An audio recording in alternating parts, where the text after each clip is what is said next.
My name is Chris Simamora. As Ophelia mentioned, my pronouns are he, him.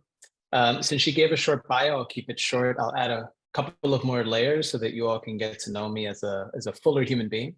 The most important thing that you can know about me is that I am a dad. I have two sons, Pax, who is 6, and Aiden, who is 3. I live with them and my wonderful wife, Jamie, in Oakland, California, where I'm dialing in from. If there should be an abrupt intrusion into the room, it's likely one of them asking me for something, even though they know I'm on a workshop. If learning experience design, equity work, creative writing, Buddhist practice and meditation, and or 90s hip hop, especially East Coast hip hop, is of interest to you and you want to chat more, I'd love to chat with you. I'll pass it over to John. Hey, everybody. Thank you, Chris. Thank you, Ophelia, for the kind introduction. Very, very happy to be with you. Happy to see some of you again who were at our session 1 year ago. My name is John. As Chris and Ophelia mentioned, I use he, him pronouns. I am also a parent, it turns out, and there may also be some disruptions. Currently, they're happening just audio-wise up here, but hopefully they won't intrude on our time together too much. But very, very happy to be with you all today. I'm also calling in from the West Coast of the US. And one of the great things about a session like this is that we get to join you from a distance, but also you get to join this from wherever you may be. So I imagine many of you are in Vancouver or the Vancouver area, but we wanted to get a quick snapshot of the group and where everyone's located at this moment. So I wanted to ask you all, if you would, if you have another device, a phone or tablet, you can scan this QR and it should take you to a live poll that'll ask you, it'll show a map and it'll ask you where in the world you are. You can just tap that map wherever you are. You can zoom if you want to get a little more precise. If you don't have a phone or a tablet or another device to use, I'm also chatting this into the chat right now, and you can open up on your computer or whatever you're viewing Zoom on right now. So that's in the chat. And let's see if we have some responses. All right, right on. So somebody's in Brazil, somebody's in the Falkland Islands, I think, out there. Someone is in the Pacific. I'm not sure if that's anywhere. You may have found that you don't have to be factually correct here, and that you can respond multiple times, but I'm guessing some of you are being accurate because we have a pretty big concentration around the BC area. So thank you for sharing. Please keep this up. So if you open it up on a phone or you opened up our computer, don't close that browser or that tab. We're going to come back to it and use this as another way to connect and kind of crowdsource the room together during our time today. Chris, I'm going to pass back to you to share how we'll spend our time and just get into some of our norms of interaction for our great conversations this evening.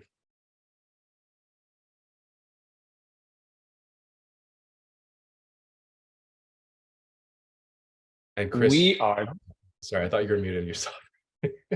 We are going to share some time together where we are going to explore this question of how might we design our work for life? So how do we think about work in all of its facets, regardless of what stage of life you're in? So this could be the paid 9 to 5. This could be your career. This could be parenting and caregiving, volunteer work, civic engagement, whatever expression of work. How might we define what it might mean for us? And how do we then think about how it fits into the bigger picture of our life? And so the way we'll spend our time together over the next 2 hours or so is we'll go through some session norms and then have a warm up. A cornerstone of this experience is actually small group conversation. And so we'll warm up before we get into anything that requires more cognitive power. After that, John will take you through a tool known as the Impact and Change Map, which can be helpful when trying to identify the types of work in which we might thrive. From there, you'll articulate a work view, your opportunity to define what work means to you, at least at this point in your life. And this will just be a first draft, and you'll get a chance to share that in small groups. And we'll end today by going ahead and reframing balance. So we often hear about work-life balance, and we think that there might be a different perspective to take here that feels more generative. And from there, we'll go ahead and get some feedback and close out. So that's how we're going to spend our time together. Now, having run a number of virtual sessions through the years, we have found that there are certain conditions that really lend themselves to participants having what they consider to be a generative and valuable experience. And so we've learned that being muted when we're in plenary, unless you yourself are contributing, is helpful to minimize on background noise. John or I may at any point call on someone because you've mentioned something in the chat or we're trying to invite your voice into the space, but you never have to feel forced to contribute. If it's not the right moment or you actually don't want to share, you can always pass. That's an okay norm here. We invite you to be fully present. I know from personal experience that one of the things about being on Zoom is that it's easy to go ahead and multitask. But one of the really amazing gifts of this experience is that if you can really listen to what someone else is sharing and you can feel listened to after these 2 hours are done, it's a pretty transformative experience when we're thinking about these kinds of topics. So I invite you to be fully present. If it's accessible and comfortable for you to have your video on, I invite you to have your video on, and you can also control the volume of the music. So we'll be playing some tunes during some of the independent activities. And if our music is distracting or you prefer to work in silence, you can just go to the top of the screen. The Zoom interface will say that someone is sharing their screen right over there. And then from the drop-down menu, you can click on mute whosever computer sound it is, and then you'll still see our slides and you should be able to hear us, but you won't hear the music that's playing from our computer. So that's us in plenary. In breakouts, we truly invite you to have your video on and sound on, even more so than in the plenary. It's really helpful here for you to have like you're having a human real-time discussion. Warm handoffs to others will help. So just as John did to me, and I'll do during the course of this workshop. Hey, John, I'm going to pass it to you to share said poll. Doing that in your small breakout groups is actually quite helpful to keep everything moving. And let's be mindful of time so everyone has a chance to speak. Finally, we'll be making use of the chat. We'll invite actually specific responses in the chat to kick off discussion. And if you have any questions related to the experience or the content, you can pop them in the chat, and whoever is not front of room, quoting in quotes, we'll go ahead and monitor the chat for those questions. But if you have any tech difficulties, there is a dedicated SFU staff member here who has renamed themselves Tech Help. You can send them a direct message through chat, and then they'll be able to assist you with any technical difficulties that you might be having. Okay, so that's Zoom. One more layer of norms that I want to share that we have found to be very helpful is around our conversations. So this is a space where it's absolutely not necessary to try to get to a right answer. You don't have to agree or be in consensus because after all, you are just designing your own life. And we are here to share what we are thinking as data points for you to consider, but never in any way are we giving advice or counsel. So keep our conversations generative. One very helpful practice is to use I statements. I think versus, well, as everyone knows. So using those I statements to really ground in personal experience, maintaining a stance of respect and non-judgmentality, because after all, what might be right for us may actually not be right for someone else with a different set of circumstances and experience. We want to maintain confidentiality so that we can feel a little less, constrained in sharing, so we can open up and have some of the vulnerable touches on some of the topics that we'll cover today. But if you're inspired to share something you've heard or something that someone has shared in the chat, please get permission before sharing outside the confines of this container. Everyone, hopefully, will get a chance to share. That's really important. Ask open-ended questions to keep conversations going. Tell me more. How did that make you feel? And listen generously. I often say to listen devoutly. Like listen like you're listening to a 3-year-old who's sharing their most amazing wish with you. If you lean in and listen in that way and you're listened to in that way, it's quite amazing what we can realize with each other. One more accessibility thing that isn't on the slide that I do want to name is that if anyone would benefit from having closed captions during the course of this experience, I believe that participants can toggle them on or off independently. So this is in the bottom part of your Zoom interface. You'll probably see a button that says more, and then you can click on captions, and then you would hit the captions button to begin seeing the subtitles generate. And if you have any issues turning that on and you need it, direct chat to Tech Help. All right. So in a moment, I'm going to turn it over to John. But before I do, I want to invite you to think of the following. So I've given you the norms that we know have helped in past experiences, but there might be something that you need or want to have as a part of this experience to support you. So at this point, I invite you to think of a community where you have felt supported to be your best. And if for some reason you don't feel like you've quite been in that kind of community, envision a community where you feel like you could be your best. And what are some of the qualities that might be a part of that community? And as that comes to mind, I'll turn it over to John.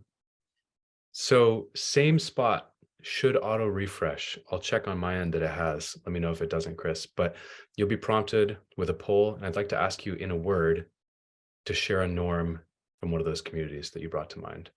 The reason I say in a word to get to Josh's question in the chat is that the way these word clouds work is like it doesn't realize that your phrase is together if it's multiple words.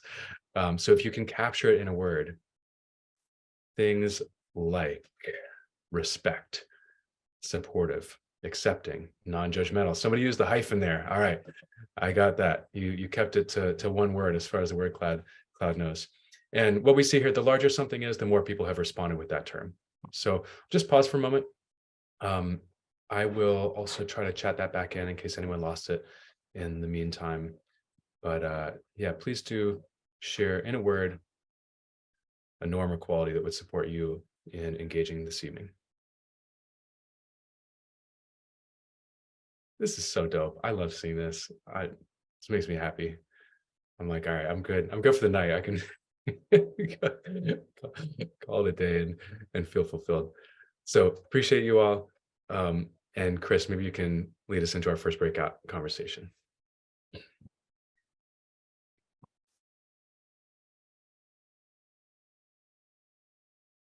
Okay. So as we mentioned, and now with all of this grounds beneath us in terms of our co-created norms and the other norms, we want to give you a chance to warm up before diving into any quote unquote serious conversation, although I don't think any of this will feel too serious. We want to give you the chance to just connect as human beings. So here's what we're going to do. We're going to play a game called Grab and Share. And so in a moment, John will put you into a breakout. You'll likely be there with two other people, so you'll probably be a trio. And once you're in that breakout group, I invite you to go ahead and just introduce yourselves. And what you're going to do is you're going to share a story about yourself via an object at hand. So a very quick example, this is unrehearsed. So I looked around my desk. I picked up this picture of my son when he was a very little baby. His name is Pax. And what this might tell you about me is how much I am realizing that time is flying by and how much I'm being reminded that I really have to be present and really cherish every little bit of time I have with him, because before you know it, he's going to be a really cranky 13-year-old and he's not going to want to hang out with dad or hold my hand. He grabbed my hand the other day walking down the street. Oh my God, my heart melted. Anyway, so that's a little bit about me. And it's that quick, 60 seconds, any object in your environment. If you're like, listen, I'm a minimalist, I have no objects on my desk, you can bring an imaginary object into the field of vision and tell a story about yourself that way. And in case you need someone to kick it off, sometimes you land in a breakout and it's like everyone is staring like a deer in headlights. Maybe the first person, alphabetically by first name, will share first. And with that, in a moment, John will send you off to your first breakout just to warm up through Grab and Share.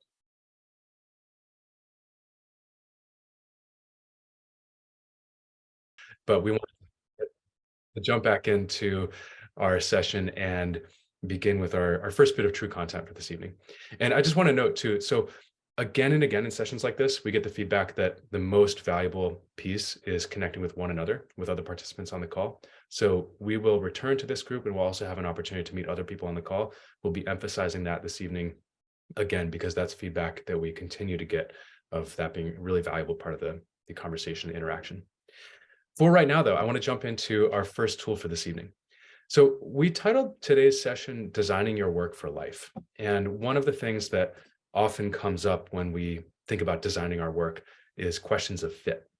So we'd like to introduce a simple designer's 2x2, a matrix, to help you reflect on and consider fit across your work and the different roles that you hold or have held over time.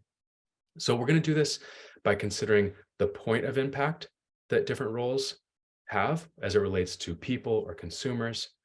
Do you interact or do you impact people in a broader systemic or institutional level, or do you interact or impact people in a very direct one-on-one way? And how much change is there in the environment in a given role? Is it a very, very high change environment? Is the role constantly shifting? Or is it more stable, less change, more systematic or predictable? So the matrix looks like this. It's simple, but it actually leads to a lot of really interesting insights. So again, on this y-axis, we have charted the point of impact. So if I were using an educational example, I might say an education policymaker would be up high on this institutional level, whereas a teacher or educator in the classroom would be down on this lower level, the near the ground direct impact. And on the x-axis, we have degree of change.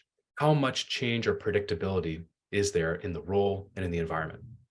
So let me walk through a couple examples. I'll use some general examples, and then I'll share a couple examples of my own, just so this can be concrete for everybody as you consider it for yourself. If I consider a role like a VP of Ops, this is generally at the VP level, slightly more institutional or systemic in its impact. And oftentimes the purpose of this role is to create predictability, to create systems, to make sure things are functioning efficiently and effectively and reliably versus changing all the time. So we've put this over on the left side in terms of change and slightly up in terms of the institutional level of the impact. We might contrast this with an ER doctor. So ER doctor, you never know what's going to walk in the door. High degree of change, high degree of unpredictability. But ER doctor is working directly with patients, directly with people. So we put it close to the ground, the intimate on the ground point of impact. We could contrast the ER doctor with, say, a brain surgeon, where the surgery is typically scheduled, structured. The surgeon knows what to expect. And while, of course, there can be surprises in a procedure, the whole goal and objective is to make things work effectively with as few surprises and as much efficiency as possible. And we're not trying to change the brain. They're just trying to help it function effectively and efficiently. Policy or lawmaker, by definition, up in this systemic level of impact, whether it's high or low change on that X spectrum would depend on the institution, depend on the context. So I put a little toward the right here. We might consider a role, though, like an artist, right? So if an artist could make art for individual viewing or experience or consumption in that sort of on the ground layer, they might be looking to make some change through their artwork. An artist, though, might also be creating work that actually launches a whole new movement or has a broader social or systemic impact. So any role, depending on the context, may fall in a slightly different space on this map. Let me walk through a couple more quick examples. I put this together just reflecting on my own recent, past, and current roles. And again, I want to note here, pausing for a second, Chris mentioned, and I want to reiterate, we'll be talking about work this evening quite a bit. And I want to reiterate that we mean work in a very broad sense.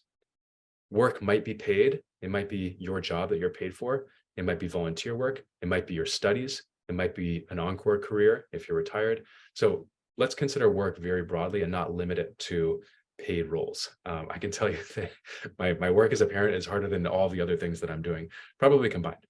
So with that said, my primary work for money at the moment is as a facilitator and consultant. And I put this pretty far out on the high change part of the x-axis because I'm constantly getting new projects and I don't know exactly what to expect, at least at this point in this work. I could contrast that a bit with my work as a university educator, which is lower change, more consistent and more predictable.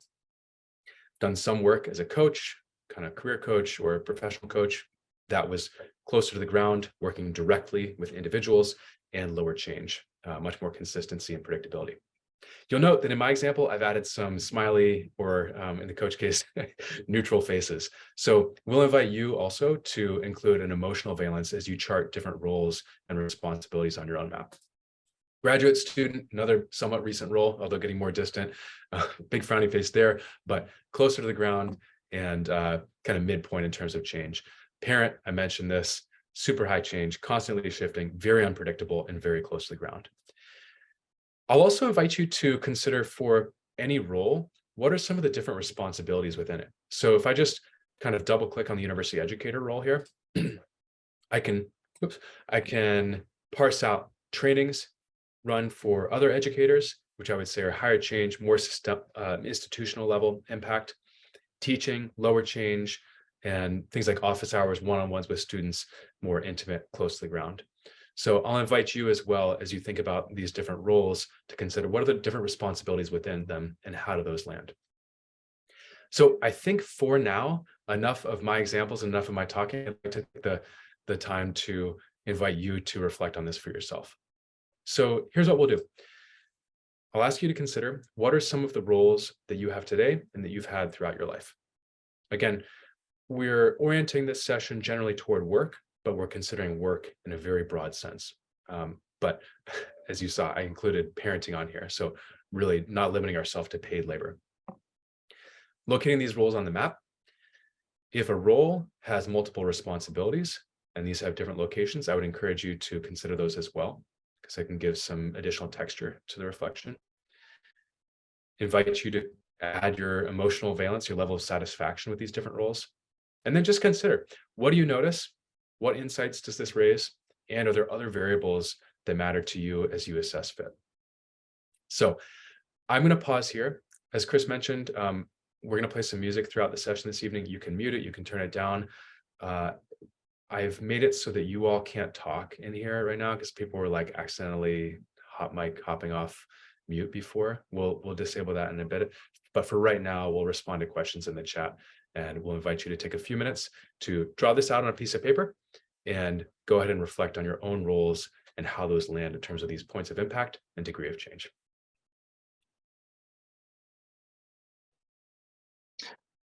All right, so I'm going to invite everyone to just take a few more seconds to jot down some final thoughts. Don't worry if this isn't complete. This is just the beginning.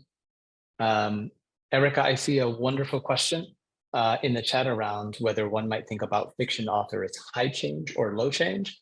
And I think that depends on whether you have personal experience with it or if you know the experience of others. I think it can really be anywhere on that spectrum. Kind of depends on the situation of the author. And so if you have personal experience, I would use that as the data to plot on the map. All right, so we are about to go into a discussion. So I'm going to go ahead and share my screen to give you those instructions.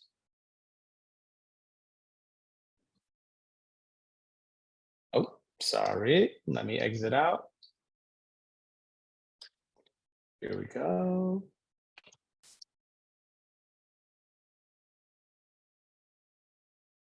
All right, so you're going to be going back into a breakout. I will say that there was some people because of Wi-Fi issues. Hey, Chris, it's doing the thing. Oh, is it? Yeah, it's doing the thing. Man. I can do it. Yeah, I can do it, and you can talk if you want. Let's do that. Thank you. Okay. So there were a number of people who actually had to, who due to Wi-Fi or whatever, dropped out. And so what were organized as triads ended up being just 2 people. And this following conversation actually can be much more generative with more data points.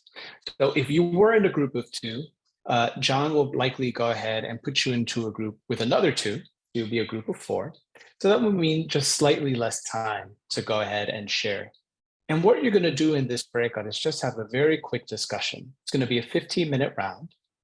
If you are the person that goes first, this time we recommend going in reverse alphabetical order by first name.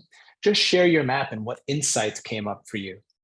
And then for the last couple of minutes, everyone who's listening, just share back what you noticed, what seemed to be some of the critical satisfiers around work for this person. And if there's time, you can go ahead and ask, hey, what other variables seem important to you given your experience? Other variables in addition to impact and change.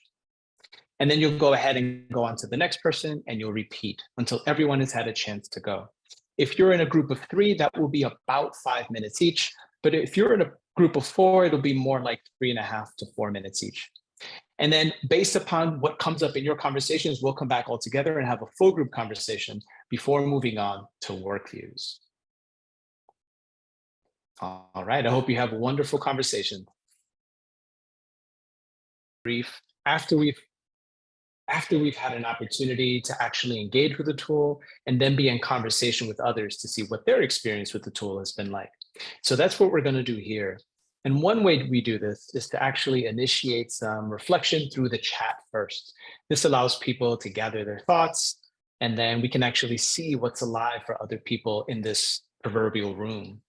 So the first question to get us started is this. What is one insight that you gathered from the map, from actually doing the impact and change map? It doesn't have to be a really big realization, but just an insight that you might have gathered. And then what I will do is I'll actually pause for maybe 60 seconds and let the chat populate. And from there, I might call on folks where a comment maybe um, has me lean in to ask, tell me more. And of course, you can always pass if that's more comfortable. But we'd love to hear your voice if you're willing to share. So let's all take time together and just see what comes up in the chat. So I'm seeing some really wonderful observations and insights here. And so to begin synthesizing some of what's coming up in the chat, one of you mentioned that you learned that you prefer to be by yourself. What a wonderful insight as you think about what kind of work to lean into. For others, it was loving working with people. For folks, it was a sense of satisfaction with how their career trajectory is going. Some of you realize you really like high change in your impact roles.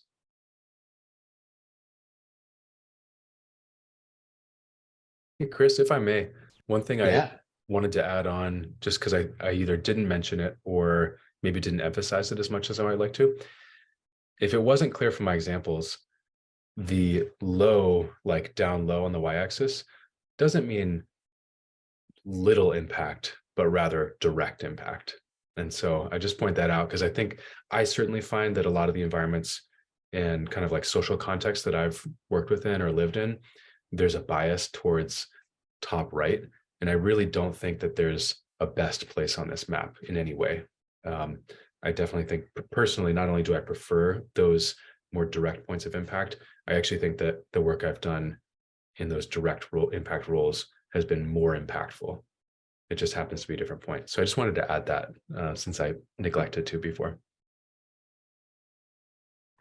and Sarah Muff, I'm wondering if I might call on you. You mentioned that the near-far axis was interesting to you, and it's something that you wanted to consider as you planned your work, and you wrote not to be too far. And I'm so curious about what that means to you.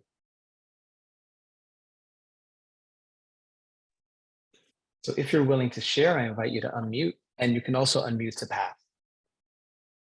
If I let them, hang on, I have to allow them to unmute this. Okay, Sarah, you can unmute. Hi, everyone.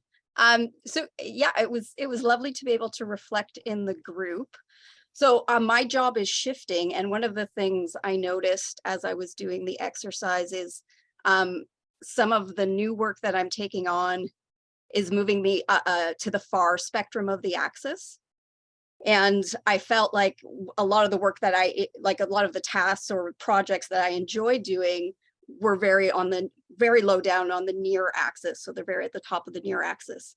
And so as I was saying to my group, I wanted to remind myself that because I have a decent amount of autonomy, as I build in projects and I run events and sort of consider my year ahead, to remind myself to include more of those near axis kinds of events because they're important to me. And I think they're important to the work that I do and able to bring that back. But I just noticed a slippage and I thought that was interesting. Sarah, thank you so much for sharing. And I think what you're highlighting is a really important reality of our work lives, that they evolve. And even if we don't change jobs per se, our roles can evolve in those jobs. And sometimes that takes us away from some of the work that really gives us satisfaction, or other times brings us closer to that work. And so if we can return to this kind of reflection with some regular cadence, we can keep a pulse on how our work is aligning with what really fulfills us. So I really appreciate you sharing that. A second question that I'm going to prompt everyone with, and this time you can respond directly in the chat. And if you want, you can also raise your virtual hand and I can call on you, is the following. So there was something that you got from doing the map individually on your own with a little bit of chunky music playing in the background. But I'm curious, then you went into breakouts. What did you get out of being in conversations with other folks? Maybe it's something you shared, you didn't realize was a thing. Maybe it's something you heard. So the prompt is, what did the conversations with your partners add? Feel free to add that to the chat or to go ahead and raise your virtual hand if you want to share.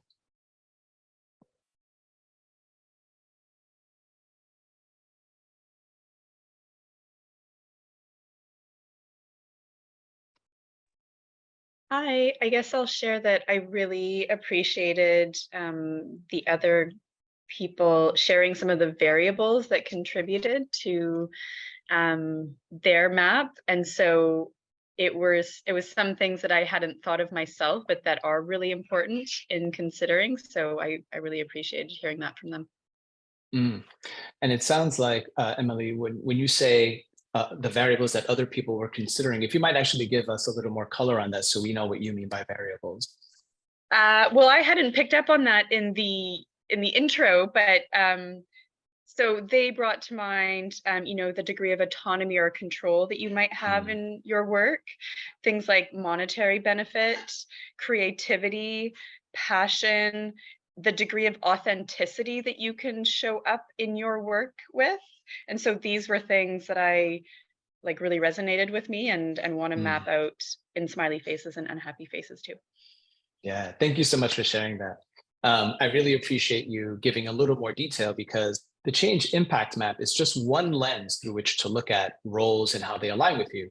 It certainly isn't the only way. And there are other variables that may even be more important for you. And bringing those to bear, you can actually map them on a 2x2 grid like this can be quite a helpful exercise. Casey, I'm wondering if I might call on you. You mentioned speaking forces me to process the data points more fully and to feel them. And I was really struck by your comment. Sure. I just, I have it all scribbled on a book, and I'm kind of looking at it and trying to figure it out. And then when I actually got to talking about it in my group, my other C partners, our names started with C, were kind of able to kind of see some things in what I was saying, and help me articulate it, and saying the words and chewing on them, I guess, mentally as I did that, kind of helped me to see a clearer picture of what was going on. Yeah, what you're speaking about is that there is a difference in how we relate to the ideas we hold when we actually have to share them in a more concrete way with others. And we hear those words emerge from our mouth, and our body gives us data on how we feel about what we've just said, how others are reacting. And all of that is stuff that we can bring to bear on our design. So I really appreciate you sharing that. Thank you. And maybe one more person I'll invite. Feel free to unmute if you want to share.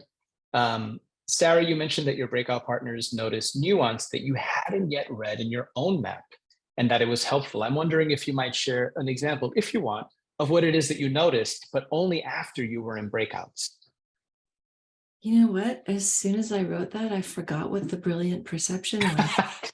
I feel like I sort of want to go back and get them to say, yeah, I think the map was just such a light bulb for me. I hadn't seen my patterns in a way that became illuminated. It justified some changes I'd made recently, or some choices I'd made recently, and I'm just sort of sitting in the shock of it, like in a good way. And then both of my partners added to the knowledge, and I thought, oh wow, and that too. So like you said, it just saying it out loud and having people hear you and reflect back deepened the lesson. But I don't remember what they said because all of it's still spinning in my head right now. That's okay. That happens to me all the time. And often it's after an event, a discussion, and I get time to process on my own that they resurface. So if it really felt something important to you, it'll resurface for you. You can trust that as a process. So I would love to continue this particular conversation, but I want to keep the event moving so we can get to some of the other stuff we want to explore. And what I want to do is provide a synthesizing moment. So I'm going to share my screen that it will have a prompt on it. And then shortly thereafter, John will share a new version of the poll so that we can determine where we're seeing some data emerge. So give me a quick moment.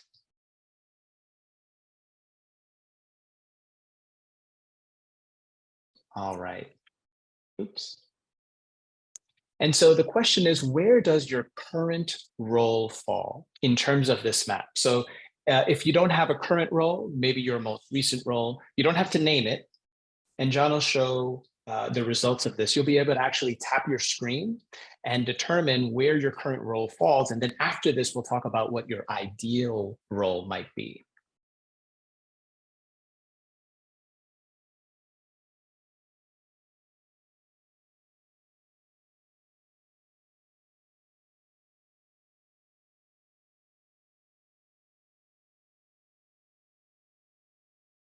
And just quick note, because I'm seeing it on mine, if you don't see it updating, you might try refreshing whatever browser tab or application you have it open on.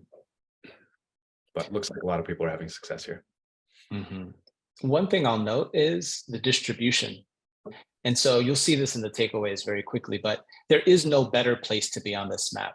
All that matters is that you figure out maybe what gives you the most resonance, where you might thrive the most, and then you can start iterating your role or your career in that direction. But you can be anywhere on this map and be doing something that really matters and is aligned with your values. So there's no better on the map. Okay, so this is where your current role falls, or your most recent one. Let's go ahead and think about your ideal role. This will just give you a quick contrast. Where would you say, if you could think of an ideal role, where would it fall? And notice for yourself if there's any change in where your current and ideal role fall. So I'll stop a beat and let John share so we can have the poll populate.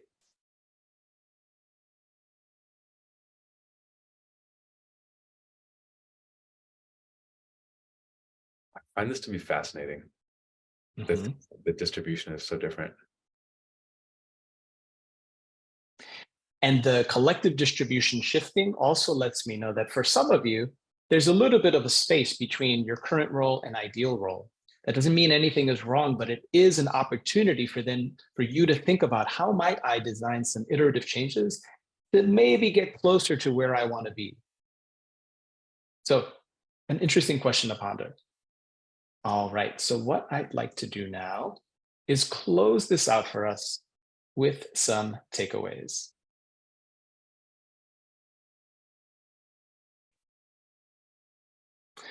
So the first takeaway is that knowing where you stand in relationship to these particular variables can help you clarify what you might lean into in terms of the types of work, whether it's paid or unpaid work. As I mentioned, there's no better place on the map, and you may have multiple places where you fit, and that's okay. And where you fit may change over time, depending on how you evolve and how your circumstances evolve as well. And one other takeaway I'll add is that change and impact are just two variables. You can use other variables such as creativity, degree of autonomy, to also think about analyzing the kind of work you're doing and where you might want to be. All right, thank you everyone for such a generative conversation, both in your breakouts and here.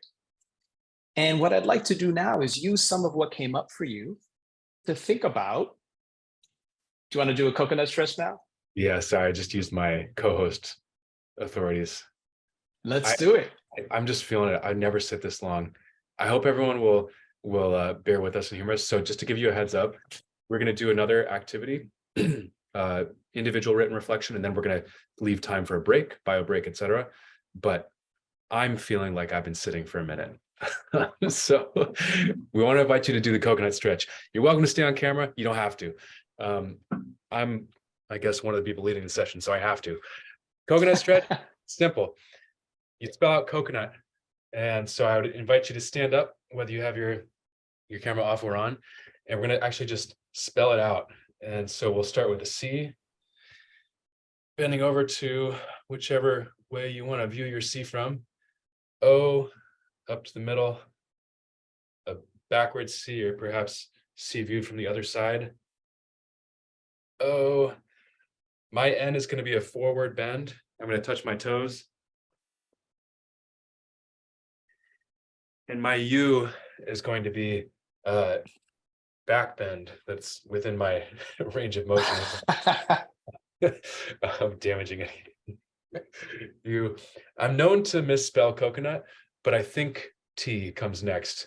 And Unfortunately, I learned that all that power pose research was like kind of made up, but I still dig the T power pose as a closeout to the coconut, and then invite you to do whatever else is good. If there's just something that would feel nice to stretch or loosen up. So thank you. I hope you did. I saw many cameras go off, which is good. It means you're probably actually stretching, because it's important to keep ourselves moving and just to stay engaged and healthy. All right. Sorry for stealing your screen share, Chris. It is all good. All right. Actually, you probably noticed, but I didn't notice yet because that stretch helped energize me. So thank you. All right. So we're going to take some of what came up for us in those discussions around impact and change and apply them to our work view. And so a work view is just your point of view on what work means to you, what it's for, kind of a manifesto. But I also want to lower the stakes. This is going to be a version 1.0 for those of you who have never done this before. And so this is something you can iterate on for many, many years after this particular workshop. And here's how it's going to work. In a moment, John is going to chat in a PDF. I ask that you don't click yet on that link.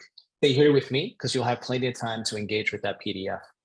But that PDF is going to have a list of questions, prompts to start generating your reflection. Feel free to reword any questions as you wish, and feel free to add questions that you want to answer but might feel missing. From there, I want you to select at least 3, but not more than 6 questions to think about right now. And once you have your 6 questions, start responding to them. You don't have to worry about full paragraphs. Bullet points is okay. Start getting some of your ideas down. For you visual thinkers, and even for those of you who don't think of yourselves as visual thinkers, symbolic images, so like drawing, sketching, doodling, can be a helpful way to access ideas that may not necessarily be apparent just through language. So feel free to doodle and sketch as well.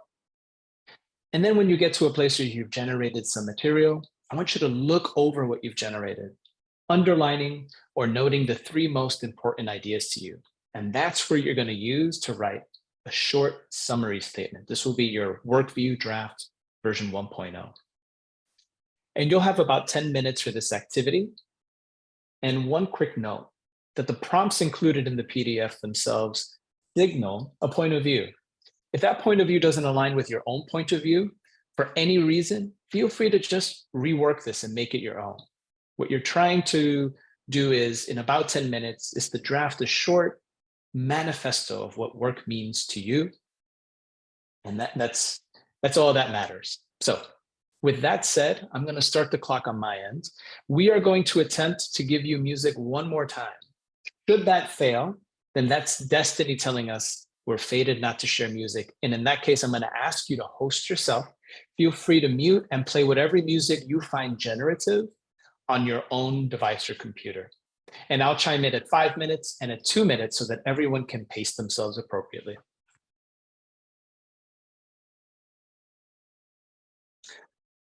Welcome back, everyone, from break. And what I'd like to do right now is we're going to invite you back into our next conversation. So as I mentioned at the very beginning, you engage with a reflection or a tool, in this case, your work views. And now you get a chance to share it and to hear the work views of others. And here's how we're going to share.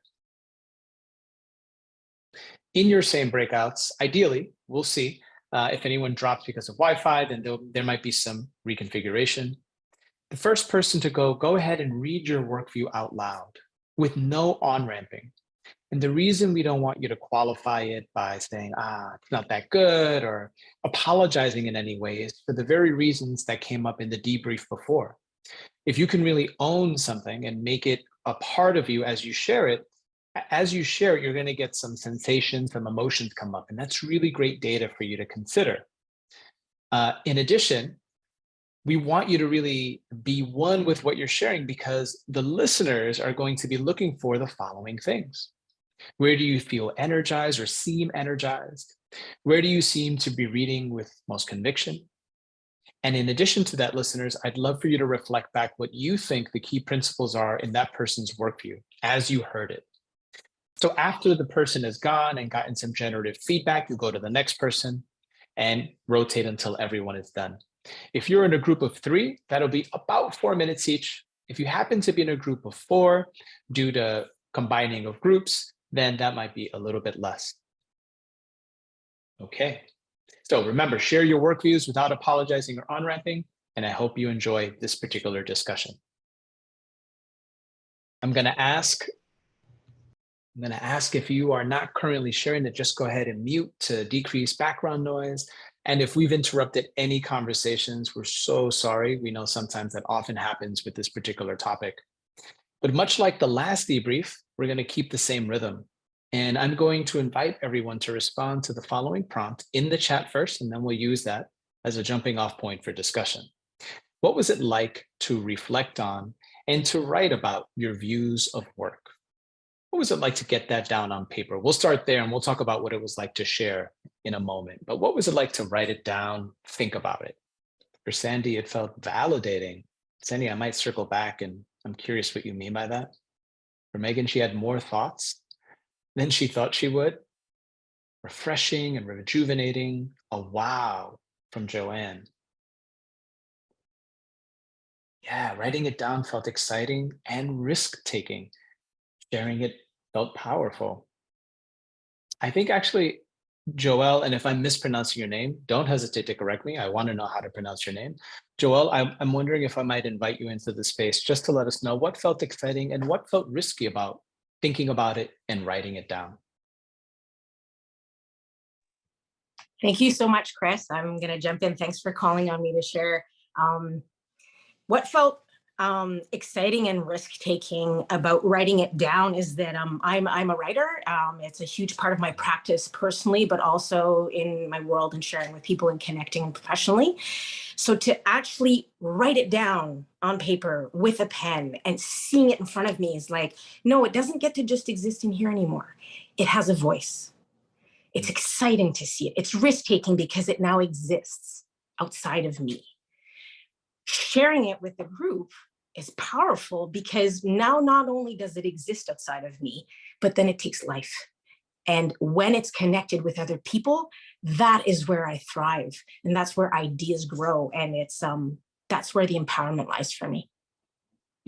Thank you so much for sharing that. And so beautifully put. I can tell you're a writer. And I really love how you mentioned that concretizing it really just takes it out of one's head and makes it more real and tangible. And then when it's tangible, you gotta deal with it. You got to engage with it. And then sharing it with others is another level of engagement.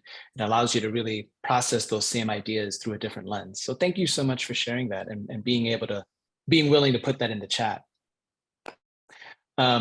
Megan, I'm wondering if I might backtrack up the chat to you because I'm so curious. You had more thoughts than you thought you would. So tell me what you thought the experience would be like, and then what was it like for you? I think I'm someone who generally has avoided kind of thinking about what I want. You know, when people ask me what I want, or even in life career, I'm always like, oh, I don't know. And I don't really think about these things. So then when I actually looked at the questions, I just started writing. I wrote like multiple pages, just jotting down so many notes. And I think it's like, wow, I actually think I did have more of an idea of what I wanted or what's important to me than I thought, just because I'd never really asked myself. I'm scared of asking myself some of these questions. Only if you're willing to share, and feel free to pass. I'm curious, you mentioned, or I heard you say that maybe there was a little fear in asking yourself these questions.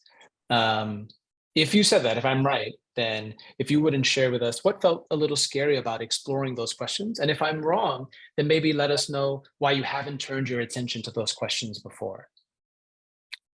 I'm not sure. I think that's something I'm still like working on figuring out, but I think there's something about kind of choosing a path, maybe in a career or something that's like, oh, I'm closing off other doors, or kind of deciding on like, this is my one direction. I think that's part of it. And maybe it's also like fear of like not meeting the objective if I do kind of set myself a direction. Yeah, all of that makes sense. And as John and I have done so many of these workshops, we hear those same feelings come up over and over. So you're not alone in that. And one thing I will say is that we can often have the experience of opening up the proverbial can on a question we haven't wanted to look at before. And all of a sudden, all of this stuff comes out, hopefully much of it generative for you. So thank you for being willing to share that with us. I'm going to jump to a different question now, because what I'd love to hear is, what was it like to listen to the work views of others? We've spent a little time talking about the power of sharing. What was it like to listen to the work views of others? And if you'd be willing, what did you hear was important in others' work views? What was it like to listen to the work views of others? What seemed important or priority in other people's work views? Susanna, it's easier for me to help others than myself. It's a common sentiment I see, and such a powerful commentary on maybe our own relationships with ourselves. Susanna, maybe I'll just invite you to just tell us a little bit more about what seemed easier to help others rather than yourself. Why is it more comfortable for you? Well, probably because that's the role that I've been playing for the last 20 some odd years. My oldest kid is 22, and I know it just, I feel, yeah, just like super at peace. Like everything is still in me when somebody else says, I can't figure this out, I need help. And then I like kind of turn off myself in a way, and I'm only for the other person. And I just feel so still in that moment. And then I know that I'm hearing myself give that person advice that I don't take myself. And then I find it much more difficult to reflect inwards. Thank you so much for sharing that. I see multiple people, at least on my screen, nodding their heads. So that seems to be a shared experience. I'm hoping that even with that discomfort, with some of the conversations we've been having and will have for the remainder of our time together, that you might allow some of what others reflect back to you to seep in a little bit. But thank you for wanting to hold space for others so much. I may come to you for parenting advice, by the way, given you have a 22-year-old. Mike, I noticed that you said it was great to see what energized others. And so I'm so curious, what was energizing to the people in your group around their work and work views? What was really the whole process of allowing somebody else to share and you asking us as part of this experience to listen and reflect on them.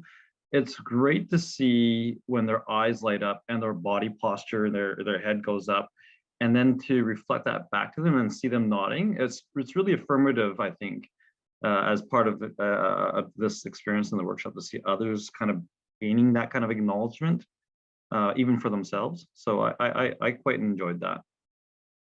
Thank you so much for sharing that. I mean, there is something to being listened to and then have people give you this reflective feedback. And we don't usually have forums like this in our daily lives. And so making space like this can often feel really, really helpful.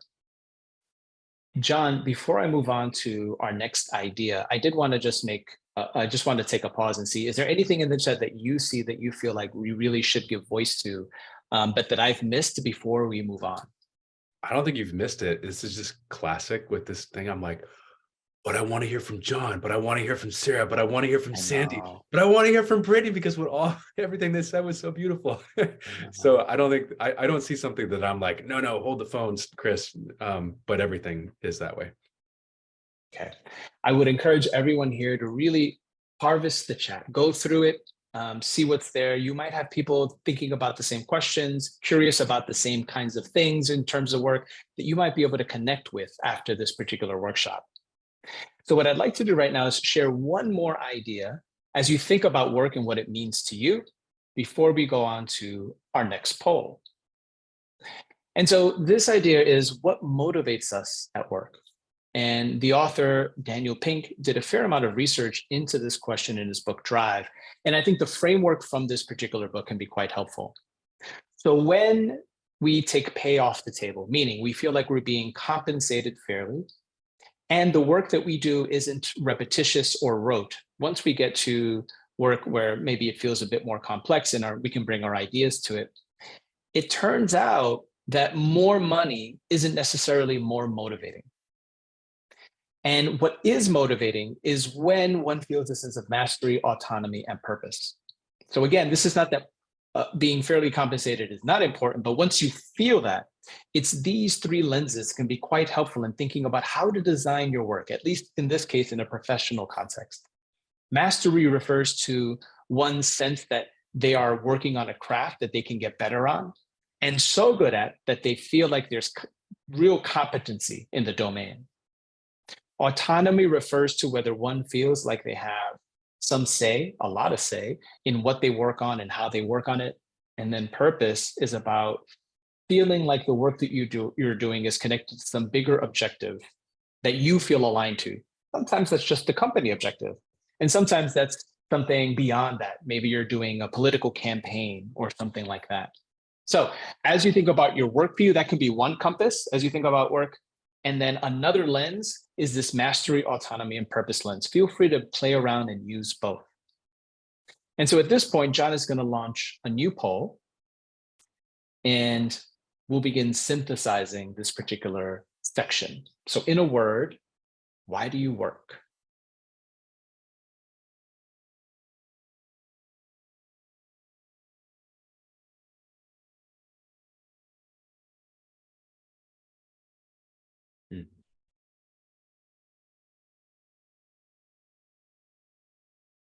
And if you're able, super happy to see these in the chat. If you're able, would love to see them in the word cloud too. And that link is reshared in the chat. No pressure. If it's not accessible to you, no problem at all.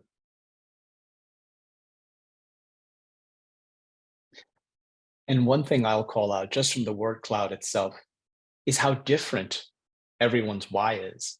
And that's one of the really key takeaways. There isn't one correct reason or best reason for why one should work. For some people, it's about connection and purpose. For others, it's because, hey, I got to pay the bills. And that was true for my grandfather, who was a farmer in Puerto Rico. Farming wasn't his passion, but it's how we put food on the table, literally, but also in terms of what he sold. So there's so many different reasons why we engage in work, in both paid work and unpaid work. And that changes over time as we evolve and the circumstances around us evolve. This is wonderful. All right, so I'm going to go ahead and reshare my screen, take us through some takeaways.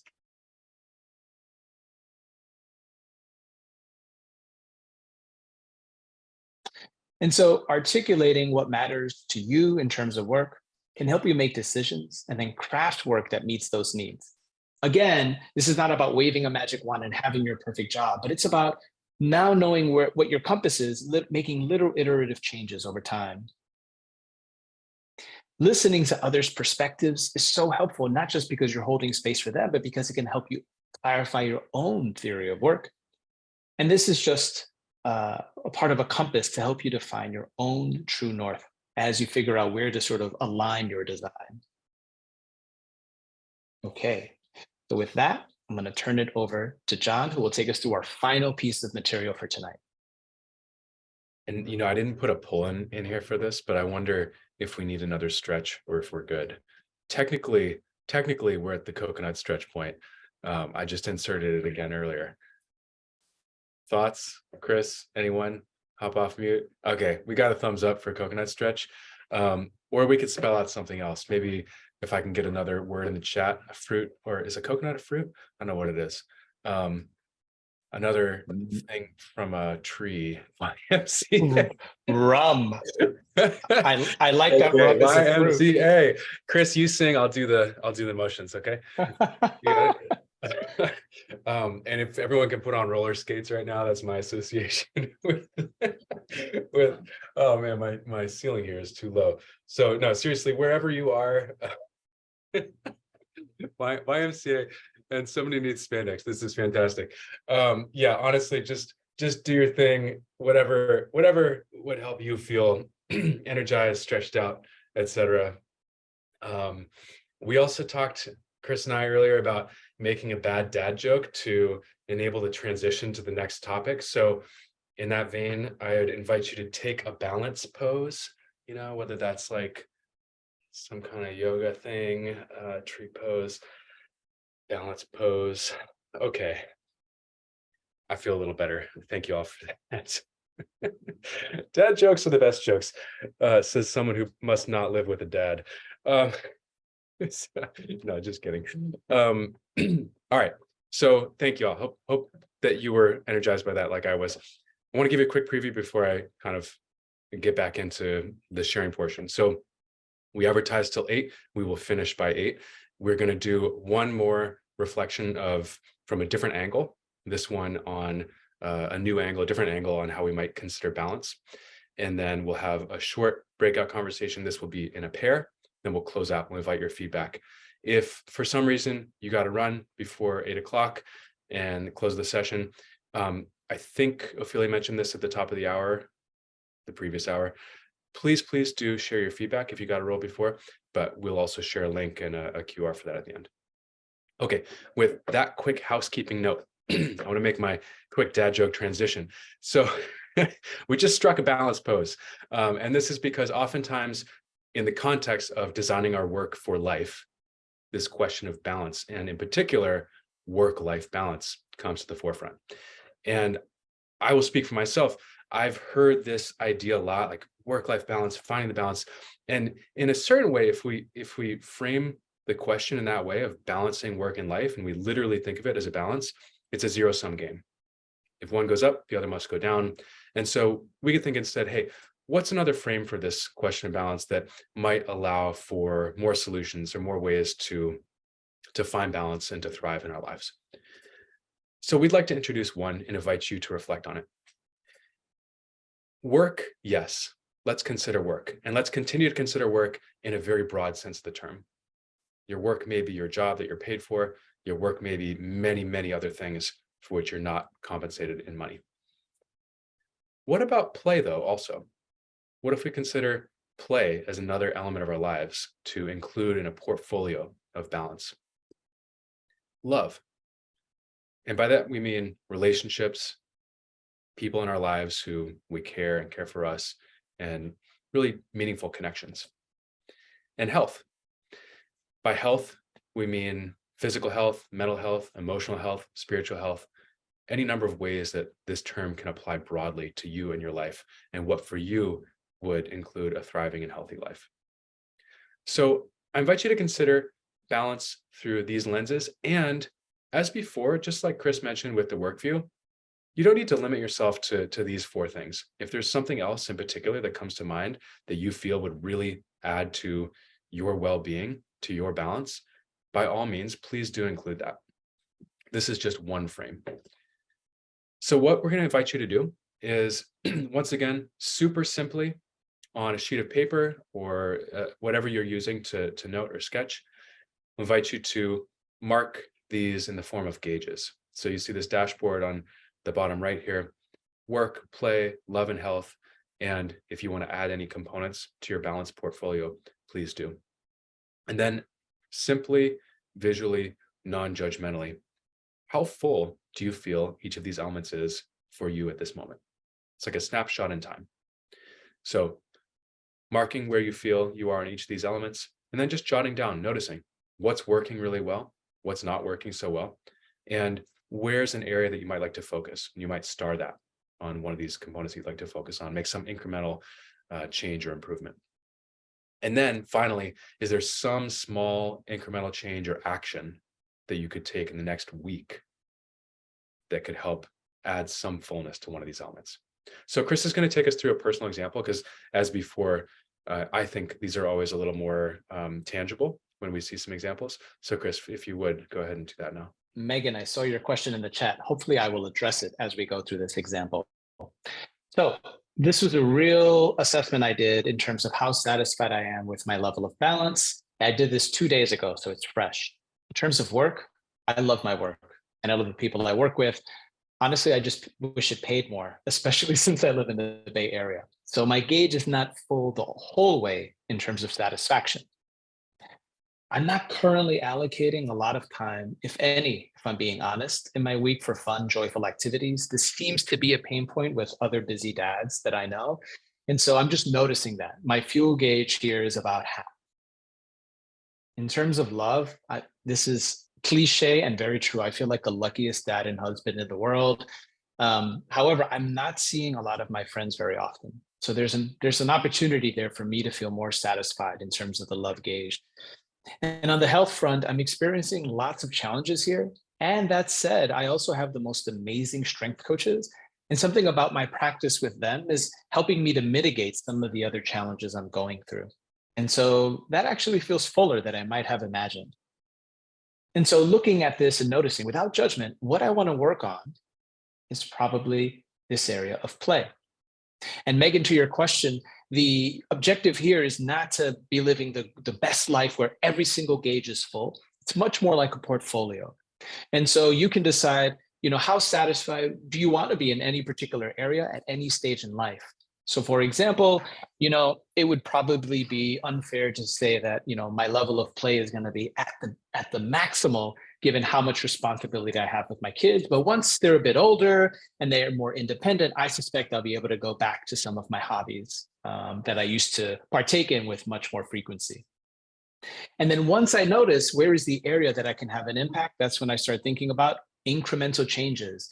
Designers love a bias to action. What can you do to explore the question you're curious about, which in my case is, how might I have more play in my life? But what is an incremental change?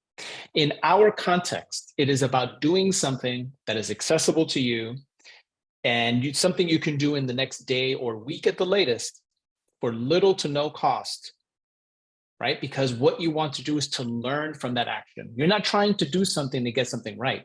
You're trying to do something to learn about your question. What am I learning about how to integrate more play into my life, or why I don't have sufficient play?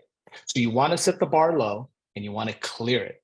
Really set it low so that you actually do the thing. Because if you do it, you'll learn. But if you don't, you get no more data. I'm going to go through some categories very quickly of examples of incremental change. You could very quickly reprioritize. So you're going to say to yourself, hey, this thing that I'm not doing this week, I'm going to make the space for it. You're going to reprioritize it in your life. You can resequence activities. This is often related to when people want to enhance their energy. Sometimes doing yoga after a long study session feels like it makes the study session feel better overall. You can reframe. So if I see the days when my wife is hanging out with her friend and now I'm on child duty as like, onerous, and I got to get them food and we got to do bath time. Yeah, that's not playful. But I could choose to see it in a different way. And all of a sudden, new ideas might pop up. For example, how might I make bath time a game? 2-for-1 activities are quite simple. It's when you do a thing and it has multiple benefits. I'll have an example of that in a second. Sometimes you just have to compromise and defer. Life has constraints. We all have different constraints. Part of it is just accepting when a constraint is what it is. And this thing that I might want, I just have to think about having at a later time. And that's okay, as long as it's an intentional trade-off. Time boxing is a really popular and effective strategy when there's a thing you don't want to do, but you have to do. In my house, that's me folding my laundry. I set aside an hour, it's on Sunday, and I just promise to get it done because I have to get it done because I promised my wife I would. You can change location or tools. So sometimes being in an office or being in a park or being in a beautiful botanical garden will elicit or evoke different qualities in you. Same thing with the tools. Journaling on a computer might feel different than journaling in a leather-bound notebook that you have some history with and you went into the forest to journal with, right? It's different experiences, so play around with that. And finally, you can also change people. For me, I prefer actually to work by myself. Others, that's not the case. You might want to be around people you know. You might want to be around strangers in a cafe. Maybe you don't know. Play around with that, see what you learn. So those were just examples of incremental changes that you can apply to any context. But here are the changes I came up with given my question. How might I integrate more play? I thought, well, I could reframe, infuse more play when taking care of my boys, which I already mentioned. I can have not a 2-for-1, a 3-for-1. What if I invite my dear friend Tony to try out a tennis lesson with me next weekend? I get a little bit of health activity, connection with a friend who I haven't seen in a while, and I get play because tennis isn't a competitive thing. I just want to have fun. And I can also reprioritize. Maybe I need to get that date night with my wife back on the calendar because every time we go out to dinner, we laugh, we reconnect, and it just feels joyful and playful. So why am I not reprioritizing it? So those are my 3 ideas. The one I picked is invite Tony to try tennis with me next weekend. Maybe next week at this workshop, I'll report back and let you know how it went. All right, so that's the example balance assessment. And now it's your turn to do it. And John, are you going to share screen with some music? Happy to, yeah. Cool. Get that queued up.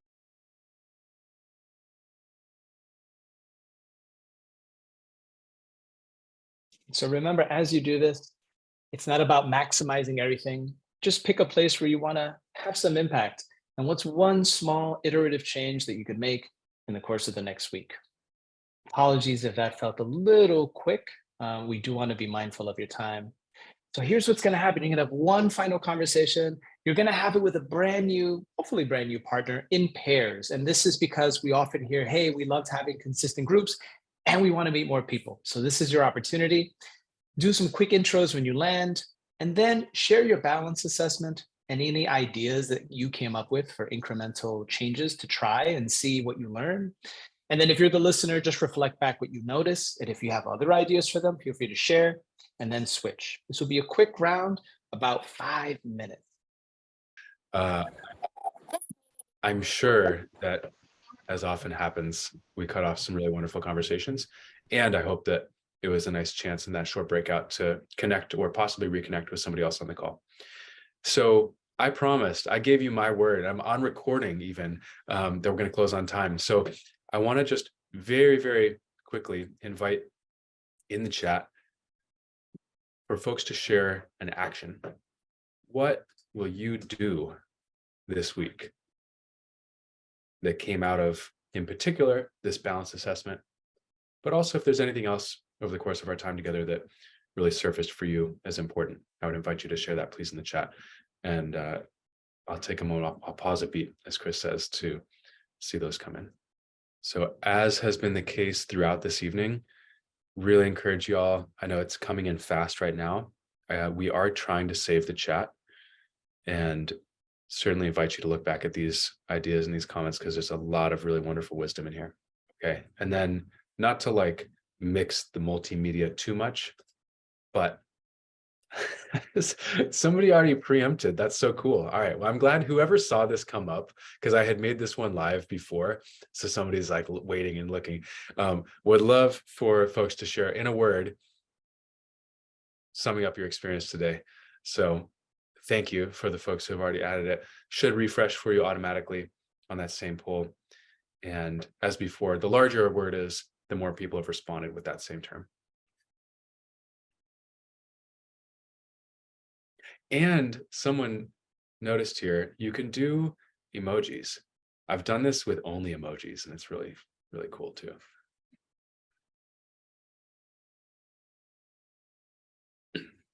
All right, hey, thank you all. Keep them coming, but because my promised 8 p.m. Pacific time is winding down, I just want to say thank you, and I'm sure Chris will have some thanks too, but really, really appreciate you all. Everything you're saying here, I think, just beautifully sums up my experience as well. Really appreciate you being here. Appreciate you, especially for engaging with one another in such thoughtful conversations. Loved seeing all the appreciation, hearing all the appreciation for one another in the chat and verbally in our conversations here. So thank you so much.